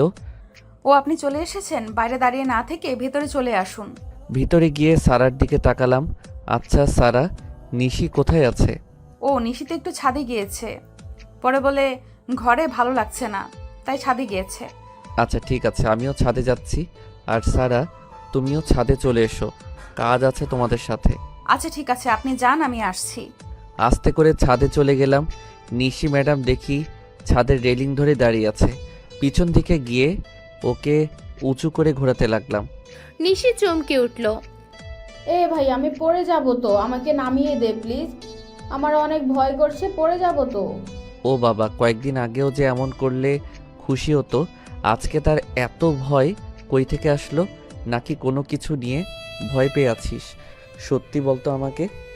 আরে ভাইয়া, তোমার হঠাৎ করে কি হয় বলো তো? আমার কিছু হয়নি, আর কোনো কিছু নিয়ে ভয় পেয়ে নাই আমি। হঠাৎ করে পিছন থেকে এসে জড়িয়ে ধরলে তো, তাই অনেক ভয় পেয়েছি। ও আচ্ছা ঠিক আছে। নিশিকে নামিয়ে দিলাম আর তখনই সারা ছাদে আসলো। পকেট থেকে দুজনের জন্য আইসক্রিম বের করে দিলাম। দুজনে তো অনেক খুশি আইসক্রিম দেখে। একদম ঠিক ধরেছিলাম, সারাও আইসক্রিমের পাগল। আপনাকে অনেক ধন্যবাদ, এই চকলেট আইসক্রিম আমার অনেক পছন্দের। হ্যাঁ, সবই তো বুঝলাম, কিন্তু তোমাকে এখনো ঠিকমতো জানতে পারি নাই। আর আমার বাসায় কেউ থাকবে কিন্তু তার সম্পর্কে কিছুই জানবো না, এটা আমার একটু পছন্দ না। ও আচ্ছা ঠিক আছে, আমার সম্পর্কে বলছি আমি। আপনি তো অলরেডি জানেনই যে আমি আপনার আম্মুর বান্ধবীর মেয়ে। আপনি যখন দেশের বাইরে ছিলেন তখন আপনার পরিবার আমাদের বাসায় ঘুরতে যায়, আর তখন থেকেই সবার সাথে আমার খুব ভালো সম্পর্ক, বিশেষ করে নিশের সাথে। আর আমি এবার অনার্স 3য় বর্ষে পড়ালেখা করছি। হ্যাঁ, এবার তোমার সম্পর্কে মোটামুটি জেনে নিলাম। এই নিশি, আমি তো পরশু আমেরিকার উদ্দেশ্যে রওনা দিব। আমার জন্য ভালো কিছু রান্না করবি, যাতে দেশে না আসা পর্যন্ত খাবারের স্বাদ মুখে লেগে থাকে। ভাইয়া, তুই আবার দেশের বাইরে চলে যাবি? তাহলে তো আমি আবার একা হয়ে যাব। সারা আপু একদিন এইদিকে আমাকে মাতিয়ে রাখতে পারবে, কিন্তু তুই না থাকলে বাড়িটা ফাঁকা ফাঁকা লাগে। আচ্ছা, তুই এবার কোন কাজে যাবি? আমেরিকার একটা হ্যাকার গ্রুপে সাথে মিটিং করতে যাব। হ্যাকিং নিয়ে কাজ করতে হবে। আপনি হ্যাকিং নিয়ে কাজ করবেন? মানে আপনি হ্যাকার? ও মাই গড, আমি তো বিশ্বাসই করতে পারছি না। আচ্ছা, আপনি কি এইচকে গ্রুপে যাচ্ছেন নাকি, যাদের কাছে বিশ্বের প্রায় প্রতিটি দেশ মাথা নত করে আছে? হ্যাঁ, আমি সেখানেই যাচ্ছি, কিন্তু তুমি সেটা কি করে বুঝতে পারলে? আমেরিকার হ্যাকিং গ্রুপকে আমি খুব ভালো করেই চিনি। আচ্ছা, আপনি হ্যাকার সেটা আগে বলেননি কেন আমাকে? তোমাকে বলবো কেমন করে তাই বলো? তুমি আমাদের বাসায় মাত্র কয়টা দিন আসছো। যাই হোক, আমি আমেরিকা চলে যাচ্ছি। আমার বোনের দিকে একটু খেয়াল রেখো, ও আবার একা থাকতে পছন্দ করে না। না, এটা নিয়ে আপনাকে কোনো চিন্তা করতে হবে না। আমি নিশিকে আমার সাথে নিয়ে রাখবো। আপনি নিশ্চিন্তে যেতে পারেন। এই যে সারা, তুমি আমাকে আপনি করে আর বইলো না, তুমি করেই বলবে এখন থেকে। আচ্ছা ঠিক আছে। নিশি, তোরা দুজন মিলে গল্প কর, আমি আমার রুমে চলে গেলাম। আমার সমস্ত কিছু গুছিয়ে নিতে হবে। ওদের থেকে বিদায় নিয়ে রুমে চলে আসলাম। তারপর ল্যাপটপ অন করে নাসিমের সাথে 18+ সাইটগুলো হ্যাক করতে লাগলাম। আজকেও 3টা সাইট হ্যাক করে ফেলছি। মনের মধ্যে অনেক শান্তি লাগছে। সমস্ত কাজ শেষ করতেই স্যারের ফোন আসলো। জি স্যার, বলুন কি সাহায্য লাগবে? না মাহফুজ, আমার কোনো সাহায্য লাগবে না। তোমাকে ফোন করেছি কারণ তোমার পাসপোর্ট রেডি হয়ে গেছে। পরশু তুমি আমেরিকা যাবে আমাদের একজন গোপন এজেন্ট হয়ে। তোমার আইডি কার্ড দেখালেই ওদের আন্ডারগ্রাউন্ড অফিসে তোমাকে নিয়ে যাবে। তাছাড়া তোমাকে ওরা বন্দি করে ফেলবে। যেভাবেই হোক ওদেরকে ম্যানেজ করে আমাদের দেশে আসার জন্য অনুরোধ করবে। একবার যদি ওদের কয়েকজন হ্যাকারকে নিয়ে আসতে পারো, তাহলে সব সমস্যা শেষ করে ফেলতে পারবো। স্যার, আপনি কোনো চিন্তা করবেন না। আমি জানি কিভাবে এসব সংস্থাকে নিজের কবজায় নিয়ে আসতে হয়। এমনভাবে কাজ করব যাতে করে সবাই আমার কাজের প্রশংসা করে। ওকে মাহফুজ, বেস্ট অফ লাক। তোমার উপর আমি সম্পূর্ণ বিশ্বাস রাখি, আর তুমি সফলভাবে কাজটা করে তারপরেই ফিরবে। স্যারের সাথে কথা বলে ফোনটা রেখে দিলাম। তারপর রাতের খাবার খেয়ে ঘুমের দেশে হারিয়ে গেলাম। সকালে উঠে ফ্রেশ হয়ে প্রথমে বাবা মায়ের কাছে চলে গেলাম। কেমন আছো তোমরা? এই তো ভালো আছি, তুই কেমন আছিস? এই তো আমিও ভালো আছি। তোমাদেরকে একটা কথা বলার জন্য এসেছি। আমরা জানি তুই কি কথা বলার জন্য এসেছিস। আচ্ছা তুই কি বলতো? বাড়িতে আসছিস মাত্র কয়টা দিন হলো, এর মধ্যে আবার আমেরিকা যাওয়ার কি মানে ছিল? আমাদের সাথে কি একটুও ভালো লাগে না সময় কাটাতে? আহা আম্মু, তুমি মন খারাপ করছো কেন? আমি তো আর নিজের জন্য যাচ্ছি না, এটা দেশের প্রতি আমার একটা কর্তব্য। আমি যে কাজ করি সেটা তো তোমরা জানোই। তাহলে আমাকে আটকে রাখবে? দেশটা বিপদে পড়ে যাবে তো। দেশকে রক্ষা করার জন্যই আমি এই রাস্তাটা বেছে নিয়েছি। সেই জন্যই তো আমি সবসময় গর্বিত হই, কিন্তু আমার মনও যে মানে না। যাই হোক, বাবা বল কি খাবি? আমি তোর জন্য সব কিছু রান্না করে দেব। আমি আমার সব পছন্দের জিনিসের নাম বললাম। তারপর সারাদিন নিশি আর সারার সাথে সময় কাটালাম। ওদেরকে নিয়ে কেনাকাটা করতে গেলাম। ওদেরকে খুশি দেখে আমারও খুশি লাগলো। পরদিন সকালবেলায় সবাইকে বিদায় দিয়ে অফিসে চলে আসলাম। সবাই আমাকে অভিনন্দন জানালো। তারপর হাসান স্যার আমাকে প্রয়োজনীয় সব কিছু দিয়ে ঠিক করে দিল। তারপর বিমানে গিয়ে উঠলাম। দীর্ঘ কয়েক ঘন্টা পর আমেরিকায় গিয়ে পৌঁছালাম। তারপর বিমান থেকে নেমে রেস্ট হাউসে চলে আসলাম। আমাকে রিসিভ করার জন্য আগে থেকে একজন লোককে রাখা হয়েছিল, কিন্তু রেস্ট হাউস থেকে বের হতেই বাঁধল বিপত্তি। আমাকে দুজন পুলিশ আটকে দিল। হ্যাঁ man, show me your passport please. পুলিশের কথা শুনে অবাক হয়ে গেলাম। আরে পাগল হয়ে গেল নাকি? পাসপোর্ট ছাড়া কি কেউ বিমানে আসতে পারে নাকি? পুলিশের কথা শুনে রাগ হয়ে গেল, তবুও শান্তভাবে জিজ্ঞাসা করে বসলাম, excuse me, why do you want to see my passport? Do you think that I am a criminal and I don't have any passport? ক্ষমা করবেন আমাকে, আপনি কেন আমার পাসপোর্টটা দেখতে চাচ্ছেন? আপনি কি মনে করেন যে আমি একজন ক্রিমিনাল এবং আমার কাছে কোনো পাসপোর্ট নাই? You are going to wrong, I just went to see your passport. তুমি ভুল করছো, আমি শুধু তোমার পাসপোর্টটা দেখতে চেয়েছি। বলেই পুলিশটা মাহফুজের কাঁধে ঝুলানো ব্যাগে হাত দিতে গেল। পুলিশের সাহস দেখে আমি অবাক হয়ে গেলাম। হুট করে একজন যাত্রীর ব্যাগে হাত ঢুকানো কোনো পুলিশের রুলসের মধ্যে নাই। আমি খপ করে পুলিশের হাত ধরে ফেললাম। সাথে সাথে আশেপাশের সবাই আমাদের দিকে তাকালো। বুঝতে পারলাম আর বেশিক্ষণ এখানে থাকলে বিপদ হতে পারে, তাই পুলিশের কানের কাছে গিয়ে বললাম আমাকে তাদের চেকপোস্টে নিয়ে গিয়ে চেক করতে। পুলিশটি তাই করলো, আমাকে তাদের সাথে চেকপোস্টে নিয়ে গেল। আমাকে যে ছেলেটা রিসিভ করতে এসেছিল সে বেশ ভয় পেয়ে গেল। আমি তাকে সান্ত্বনা দিলাম, hey boy, don't be worry, everything will be okay, but you have to wait some time and just see. ছেলেটা মাহফুজের কথায় সান্ত্বনা পেয়ে চুপ হয়ে গেল। তারপর পুলিশের সাথে চেকপোস্টে চলে গেল। একটা বিষয় আমি খুব ভালো করেই রিয়েলাইজ করেছিলাম, সেটা হলো আমার বস অনেক সাধারণ ড্রেস পরিয়ে দিয়ে আমাকে এখানে পাঠিয়েছে। পুলিশ মেবি এটা দেখেই আমাকে সন্দেহ করেছে। তাদের চেকপোস্টে যাওয়ার পর পুলিশের হেডকে খবর দিল। 2 মিনিটের মধ্যে হেড আমার সামনে চলে আসলো। আমি মুচকি হেসে আমার পকেট থেকে আমার আইডি কার্ডটা বের করে দিলাম। হেড এটা দেখেই চোখ বড় বড় করে ফেললো। I am really sorry man, you have a genius person. তারপর হেড আমার সম্পর্কে সব কিছু খুলে বলল। কি ভাবছেন আমার সম্পর্কে সব কিছুই বলে দিয়েছে? আরে না, তারা তো জানেই না যে আমি কোথায় কোন কাজের জন্য যাচ্ছি। শুধু আমি একজন হ্যাকার আর একটা গুরুত্বপূর্ণ প্রজেক্ট নিয়ে এসেছি, শুধু সেটাই বলেছে। তারপর সবাই আমার কাছে ক্ষমা চাইল আর আমার জন্য স্পেশালভাবে যাওয়ার ব্যবস্থা করে দিল। ওদের থেকে বের হয়ে আমার খুব ভালো লাগছে। একটু পরেই এইচকে হ্যাকার গ্রুপের অফিসে পৌঁছে গেলাম, কিন্তু বাইরে থেকে কোনো সাজসজ্জাই দেখতে পেলাম না। সাধারণ মানুষ এটাকে সাধারণ অফিস ভাববে বাইরে থেকে দেখলে, কিন্তু এর মূল কাজ চলে আন্ডারগ্রাউন্ডে। আমি ছেলেটার সাথে ভিতরে চলে গেলাম, কিন্তু সিকিউরিটি গার্ড থামিয়ে দিল। কিন্তু ছেলেটা কিছু ইশারা দিতেই গার্ড ছেড়ে দিল। তারপর আমাকে নিয়ে তাদের মূল কার্যালয়ে চলে গেল। সেখানে যেতেই অবাক হয়ে গেলাম। এত বড় প্রজেক্ট চোখের সামনে আসতেই শরীরে একটা ঝটকা খেলাম। তারপর আমার আইডি কার্ড দেখে সবাই বুঝে গেল আর আমাকে অতিথি হিসেবে আপ্যায়ন করলো। তাদের সাথে বেশ কিছুক্ষণ থাকার পরে হাসান সাহেবের দেওয়া একটা চিঠি দিলাম তাদের কাছে। তখনই সবাই আমাদের উদ্দেশ্য বুঝলো। অফিসার কিছুক্ষণ চুপ করে থাকলেন কথাটা শুনে, তারপর যা বললেন সেটা শুনে চোখ কপালে উঠে গেল। এই প্রতিষ্ঠানের সাথে এটা হলে বাকিগুলো কি করবে?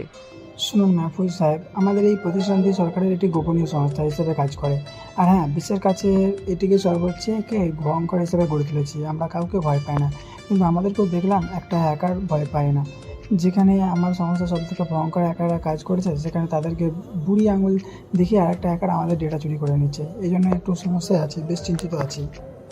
অফিসারের কথা শুনে থমকে গেলাম।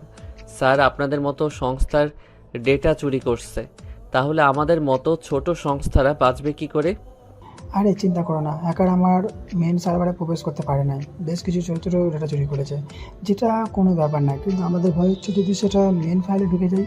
তোমার সম্পর্কে তোমার বস আমাকে বলেছিল, তোমার উপরে সম্পূর্ণ ভরসা হয়ে গেছে আমার।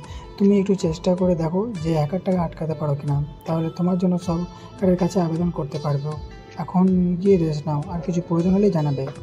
ওকে স্যার, আপনি যেমন বলবেন। তারপর একজন স্টাফ আমাকে ভিআইপি একটা রুমে নিয়ে গেল। সেখানে সব কিছুরই ব্যবস্থা ছিল। আমি ভেবেছিলাম যে একটা ল্যাপটপের কথা বলবো, কিন্তু সেটার আর প্রয়োজন হলো না, কারণ ল্যাপটপ আর কম্পিউটার দুইটাই ছিল। ফ্রেশ হয়ে এসে কিছু খেয়ে নিলাম। তারপর বাড়িতে ফোন করলাম। নিশি অনলাইনেই বসেছিল। ফোন করার সাথে সাথে রিসিভ করলো। কিরে পাগলি, কেমন আছিস? এই তো ভাইয়া, তোমায় ছাড়া যেমন থাকি আর কি। এই পাগলি, মন খারাপ করছিস কেন? আমি আর অল্প কয়েকদিনের মধ্যেই ফিরে আসব। তুই কোনো চিন্তা করিস না। আর মন খারাপ তো করবিই না। তুই মন খারাপ করে থাকলে এখানে আমার কাজে মন বসবে না। তোর সাথে তো সারা আছে, ওর সাথেই সময় কাটিয়ে নে। হ্যাঁ ভাইয়া, ভালো। সারা আপু একদম আমার মনের মতো, আমার সাথে বন্ধুর মতো চলাফেরা করে। আমার কখনো মন খারাপ হতে দেয় না। ভালো একজনকে কাছে পেয়েছি, তবে লাইফ টাইমের জন্য বানাতে পারলে ভালো হতো। কি ভাইয়া, রাজি তো? ওই নিশি, আবারও এই শুরু করলি? এখন কাছে থাকলে তোর ওই বাহারি চুলটা ঘুটে দিতাম। চুল তো না, যেন পেতনির মাথার লম্বা দাড়ি। ভাইয়া ভালো হবে বলছি, কিন্তু আমার চুলকে নিয়ে কোনো খারাপ কথা বললে আমি তোকে... থাক থাক, রেগে লাভ নাই। তুই তো আমার আদরের বোন, রাগলে কি তোকে ভালো দেখা যায় বল? বাই দ্য ওয়ে, বাবা মা কেমন আছে রে? হ্যাঁ ভাইয়া, বাবা মা দুজনেই খুব ভালো আছে। আর তোর দেশে ফিরে আসার অপেক্ষায় আছে। আচ্ছা এই নাও, আম্মু আসছে, কথা বলো। তারপর আম্মুর সাথে কথা বলে মন শান্ত হলো। বাবা এবং সারা এর সাথেও কথা বললাম। সবার সাথে কথা বলা শেষ করে ঘুমিয়ে পড়লাম। বিকেলবেলায় একজন স্টাফ এসে আমাকে ডেকে নিয়ে গেল। অফিসার আমার দিকে এগিয়ে আসলেন। হ্যালো মাহফুজ, আশা করি আমাদের আপন তোমার কাছে ভালো লেগেছে। তোমার সব কিছুর খবর আমি নিয়েছি। তোমার দক্ষতা শুনে আমার দেশের প্রধানমন্ত্রী খুশি হয়েছেন। সে তোমাকে একটা অফার করেছে, সেটা করতে পারলেই এখন থেকে হ্যাকার নিয়ে যেতে পারবে। জি স্যার, আমি সব রকমের অফারে রাজি আছি। আমাকে শুধু বলেন কি করতে হবে। তুমি আমাদের কয়েকজন অভিজ্ঞ হ্যাকারদের সাথে মিলে এই অচেনা হ্যাকারটাকে শেষ করবে। ওর আইপি অ্যাড্রেস নষ্ট করে দিয়ে লোকেশন ট্র্যাক করবে, আর সেই সরকারের হাতে ধরিয়ে দেওয়ার জন্য পিছন থেকে আমরা কাজ করব। জি স্যার, এটাতে আমি রাজি আছি। আমার টিমকে আমার কাছে দিয়ে দিন, আর কাজটি আমি এখনই শুরু করব। একটি রুম রেডি করেন আমার জন্য, আমি সেখানেই কাজ করব। অফিসার অল্প সময়ের মধ্যেই একটি রুম রেডি করে দেয় আর এইচকে গ্রুপের সব থেকে ভয়ঙ্কর কয়েকজন হ্যাকারকে দিয়ে দেয়। ওদেরকে পেয়ে বেশ খুশি হলাম, কারণ সবাই আমার সাথে ভালোভাবে মিশতে পেরেছে। আর দেরি না করে সবার সাথে আমার মেইন কাজে বসে গেলাম। আমরা কাজ শুরু করতে হ্যাকারটা দেখলাম আমাদের কাজে বাধা দিতে আসছে, কিন্তু বেচারা তো আর জানে না যে আজকেই তার শেষ দিন। আমার টিমের সাথে ফুল স্পিডে লেগে গেলাম। 15 মিনিটের মধ্যে হ্যাকারকে নিজেদের আয়ত্তে নিয়ে চলে আসলাম। তারপর ওর আইপি অ্যাড্রেস দিয়ে ও লোকেশন ট্র্যাক করে অফিসারদেরকে জানিয়ে দিলাম। তারপর ওর কম্পিউটার স্ক্রিনে ইয়োর টাইম ইজ ওভার লিখে দিলাম। আমার টিম মেম্বার ওর পুরো সার্ভার নষ্ট করে দিল। এখন আমার থেকে আর বেশি খুশি কেউ হবে না, কারণ এই প্রথম বাংলাদেশের জন্য এত বড় একটা সংস্থার পক্ষ হতে হ্যাকার নিয়ে যাচ্ছি। সাথে সাথে ফোন করে হাসান সাহেবকে কথাটা জানিয়ে দিলাম। স্যার তো কথাটা শুনে খুব খুশি হলো। মাহফুজ, তোমাকে যে আমি কি বলে ধন্যবাদ দেব সেটা জানি না, তবে আমাদের দেশের সরকারের পক্ষ থেকে তোমার জন্য পুরস্কার ব্যবস্থা করে দেব। স্যারের সাথে কথা বলা শেষ করে অফিসের সাথে দেখা করলাম। সবাই আমার প্রশংসা করে যাচ্ছে। একটা মডেল হয়ে গেলাম এই সংস্থার কাছে। আমার দেশের ফেরার ফ্লাইট আগামীকাল ঠিক করে ফেললাম। পরিবারের কাউকে জানালাম না যে আমি দেশে আসছি, কারণ সবাইকে বড় একটা সারপ্রাইজ দিব। মাহফুজ সাহেব, আপনি সত্যি আমাদের অনেক বড় একটা উপকার করলেন। আপনার কথা আমরা কখনোই বলতে পারবো না। স্যার, এমন করে বলবেন না। আপনারা আমার শিক্ষক। আপনাদের এই সামান্য বড় কাজটুকু করে দিতে পেরেছি, সেটাই আমার জন্য অনেক। আচ্ছা চলেন, আপনাকে এয়ারপোর্ট পর্যন্ত দিয়ে আসি। অফিসার মাহফুজকে নিয়ে এয়ারপোর্ট পর্যন্ত এগিয়ে দিতে আসে। সাথে কিছু হ্যাকারও আছে। সবার জন্যই পার্সোনাল ভিআইপি বিমানের ব্যবস্থা করা হয়েছে। মাহফুজ সবাইকে বিদায় দিয়ে দেশের দিকে রওনা দেয়। নিজের মনে যেন অন্যরকম একটা ফিল হচ্ছে। বাকি হ্যাকারগুলোও বেশ খুশি, কারণ তারা বেশ কয়েকবার বাংলাদেশের নাম শুনেছে, কিন্তু যাওয়ার সুযোগ হয়নি। এই সুযোগ পেয়ে তারা অনেক খুশি। বেশ কয়েক ঘন্টার সফরের পর অবশেষে বিমানটি এসে বাংলাদেশ এয়ারপোর্টে ল্যান্ড করে। হাসান সাহেব আগে থেকেই তার টিম নিয়ে দাঁড়িয়েছিল। মাহফুজ আসতেই তাকে জড়িয়ে ধরল। মাহফুজ, তোমাকে যে কি বলে ধন্যবাদ দেব তার ভাষা আমার নাই।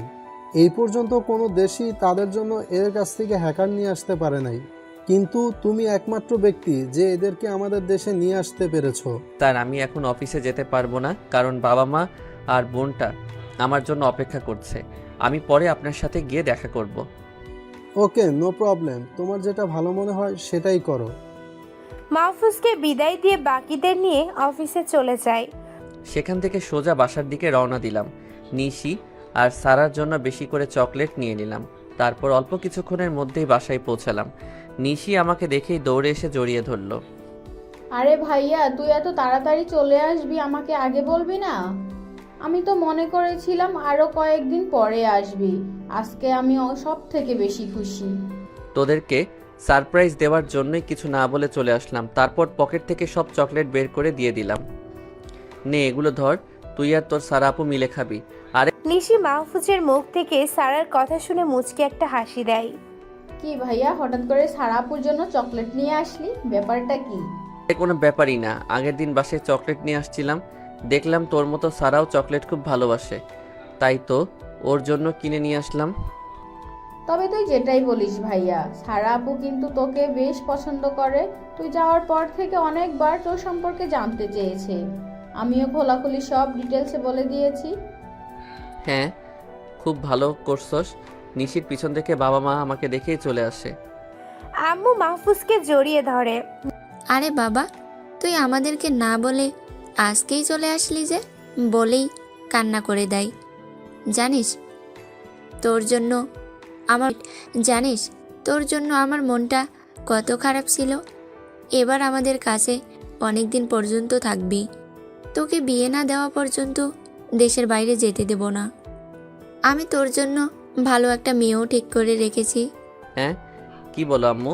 আমাকে না জানিয়ে বিয়ের জন্য মেয়ে ঠিক করে রেখেছো? না কেন রে, আমরা কি ভুল কোনো কাজ করছি নাকি? না আপু, ভুল কাজ তো করো নাই, বাট আমার কি বিয়ে করার বয়স হয়েছে নাকি? নিশি এই কথা শুনে ধপ করে মাহফুজের কান টেনে ধরে। এই রামছাগল, কি বললি তুই? তোর বিয়ের বয়স হয় নাই? আবার কথাটা বলে দেখ তো। এই আম্মু, ওকে আমার কান ছেড়ে দিতে বলো। আমার ব্যথা লাগছে তো। হাত দিয়ে কান ছাড়াতে গেলাম, কিন্তু তখনই বাবা মায়ের পিছনে চোখ পড়ল। আর কোনো এক নেশা যেন আমাকে আঁকড়ে ধরল, কারণ সারা একটা আকাশি রঙের শাড়ি পরে এসেছে। ওকে দেখেই তো আমার অজ্ঞান হবার পালা। মেয়েটা এমনিতেই দেখতে পরীর মতো, তারপর আবার আকাশি রঙের শাড়ি পরেছে, একদম জান্নাতি হুরের বর্ণনার মতো লাগছে। নিশি মাহফুজের এই বিষয়টা খেয়াল করে, তাই কান ছেড়ে দিয়ে সারার দিকে তাকায়। নিশিও অবাক হয়ে যায়, কারণ সেই একই এরকম লোকে মাহফুজের সামনে সারাকে আসতে বলেছিল, কিন্তু নিশি নিজেও জানতো না সারা এইরকম অপরূপ লাগবে। মাহফুজকে কয়েকবার ধাক্কা দেয়, কিন্তু মাহফুজ এক নাগাড়ে সারার দিকে তাকিয়ে আছে। তখনই সারা বিষয়টা খেয়াল করে, লজ্জায় লাল হয়ে যায়। নিশিও পরিস্থিতি শান্ত করতে একটু জোরে কাশি দেয়। এতে মাহফুজ হঠাৎ করে চমকে ওঠে, যেটা দেখে হঠাৎ করে সবাই হেসে দেয়। মাহফুজও বেশ লজ্জা পায়। নিশি মাহফুজের কানের কাছে এসে ফিসফিস করে বলে, ভাইয়া সারা বুকে আমরা ভাবি বানাবো, এটাই সবার ভেবে রেখে রাখছি। নিশির কথা শুনে লজ্জায় নিজের রুমে চলে গেলাম। এখন সবার সামনে যেতে বেশ লজ্জা লাগছে। কি করে বসলাম এইটা? যাক, এটা কোনো ব্যাপার না। তারপর ফ্রেশ হয়ে একটা ঘুম দিলাম। এদিকে হাসান সাহেব হ্যাকারদের নিয়ে একটা টিম গঠন করে। ইতিমধ্যেই সবাই নিজের কাজ শুরু করে দিয়েছে। বাংলাদেশের সার্ভারে হার্ড একটা কোডিং দেয়াল তৈরি করছে, যেটার কোড ভেঙে বড় বড় সব হ্যাকাররাও হাঁপিয়ে যাবে, কিন্তু হ্যাক করতে পারবে না। এই টিমের মেইন বস বানিয়ে দেয় মাহফুজকে। যত হ্যাকার গ্রুপ হাসান সাহেবদের ইউআইটি গ্রুপের শত্রু ছিল, তাদের সবাইকে আস্তে আস্তে শেষ করে দিচ্ছে। ইতিমধ্যে পুরো দেশে এটা ভাইরাল হয়ে গেছে। ইউআইটি সংস্থার নাম সবার মুখে মুখে। মাহফুজকে হাসান সাহেব এসব কিছু আগেই জানিয়ে দিয়েছিল। ঘুম থেকে উঠে দেখি ল্যাপটপে নোটিফিকেশন আসছে। সেটা চেক করতেই তো চোখ কপালে। নাসিমকে হাসান সাহেব আমাদের মেইন টিমে নিয়ে নিয়েছে। মাহফুজ ভাই, আমি বিশ্বাস করতে পারছি না যে তোমার সংস্থায় আমাকে নিয়ে নিবে। সত্যি হাসান স্যার খুব ভালো একটা মানুষ। তোকে নিয়েছে দেখে আমিও অনেক খুশি রে। আসলে হাসান সাহেব যোগ্যতা দেখে নেয়। মনে করিস না যে আমার সাথে কাজ করিস বলে নিয়েছে। হাসান সাহেব একদিন তোর ব্যাপারে আমাকে জিজ্ঞাসা করেছিল, তারপর থেকে মনে হয় তোর উপরে নজর রেখেছে। তোর কাজ দেখে খুশি হয়ে তোকে সংস্থায় নিয়েছে। আমার জন্য দোয়া করবেন ভাই, আমি আপনাদের সব ধরনের সহযোগিতা করতে চাই। আর আপনাকে কংগ্রাচুলেশন এইচকে সংস্থার থেকে হ্যাকার নিয়ে আসার জন্য। সত্যি দেশের জন্য অনেক বড় একটা কাজ করলেন। ওভাবে বলিস না রে ভাই, এ তো আমার দায়িত্বের মধ্যে পড়ে। আচ্ছা, তুই আগামীকাল অফিসে চলে আয়, একসাথে কথা বলবো। নাসিমের সাথে কথা বলা শেষ করলাম, তারপর ফ্রেশ হয়ে নিচে চলে গেলাম। রাত অনেক খুশির মধ্যে দিয়ে চলে গেল। সকালে ঘুম থেকে উঠে ফ্রেশ হয়ে নিলাম। তখনই আমার রুমে সারা চলে আসলো, হাতে ভাতের প্লেট। এই যে আপনার জন্য খাবার নিয়ে আসলাম, আপনি তো অফিসের জন্য দেরি করে ফেলছেন। হঠাৎ করে আজকে খাবার নিয়ে চলে আসলে যে, ব্যাপারটা কি বলো তো? সারা একটু লজ্জা নিয়ে, ব্যাপার আবার কি হবে? প্রত্যেক দিন আপনাকে দেখি যে সময়ের মধ্যে অফিসে চলে যান, কিন্তু আজকে যাচ্ছেন না, তাই খাবার নিয়ে চলে আসলাম। যাক, ভালোই হলো, আমাকে আর নিচে যাওয়া লাগলো না। এবার খাবারগুলো দাও তো আমাকে। সারা মাহফুজকে খাবারগুলো দিয়ে চলে গেল। মাহফুজ আর কি না ভেবে খাবার শেষ করে অফিসে চলে গেল। হাসান সাহেব মাহফুজকে দেখে অনেক খুশি হলেন। মাহফুজ, তোমাকে স্বাগতম। তুমি অফিসে আসলে মনে হয় যে আজকের দিনটা আমার অনেক ভালো কাটবে। ধন্যবাদ স্যার, কিন্তু স্যার আপনি নাসিমকে আমাদের গ্রুপে নিয়েছেন শুনে অনেক ভালো লাগলো। সত্যি স্যার, নাসিমের মতো এমন ছেলে পাওয়া যায় না। হ্যাঁ, সেজন্যই ওর সমস্ত কিছু খোঁজ নিলাম, আর খুব ভালো খবর পেলাম নাসিমের ব্যাপারে। তাই ওকে আমাদের কাছে নিয়ে নিলাম। আর হ্যাঁ, তোমার সাথে কাজ করার জন্য ওকে তোমার সহকারী হিসাবে রেখেছি। স্যার, সেটা তো খুব ভালো কথা। আচ্ছা, নাসিম আসলে আমার রুমে চলে যেতে বলবেন, আমি আমাদের অতিথিদের সাথে দেখা করে আসি। ঠিক আছে, যাও। নাসিমকে বলা আছে তোমার কাছে যাওয়ার জন্য। বাকি হ্যাকারদের কাছে চলে গেলাম। ওদের সাথে হালকা কিছু নাস্তা করার জন্য রিকোয়েস্ট করলো। কিছুক্ষণ গল্প করার পর ওদের সাথে বেশ ভালো বন্ধুত্ব হয়ে গেল। একটু পরেই নাসিম আমাদের সাথে এসে যোগ দিল। সবাইকে আমাদের প্ল্যানের কাজ সুন্দরভাবে বুঝিয়ে দিলাম। তারপর সবাই নিজেদের কাজে লেগে পড়ল। নাসিম তো প্রায় সব সময় আমার কাজে হেল্প করছে। কাজ শেষ করে বাসায় চলে আসলাম। তখনই বাবা মা তাদের রুমে যেতে বলল। তখনই তাদের সাথে কথা বলতে চলে গেলাম। আয় বাবা, আমাদের কাছে এসে বস। আচ্ছা, বসছি।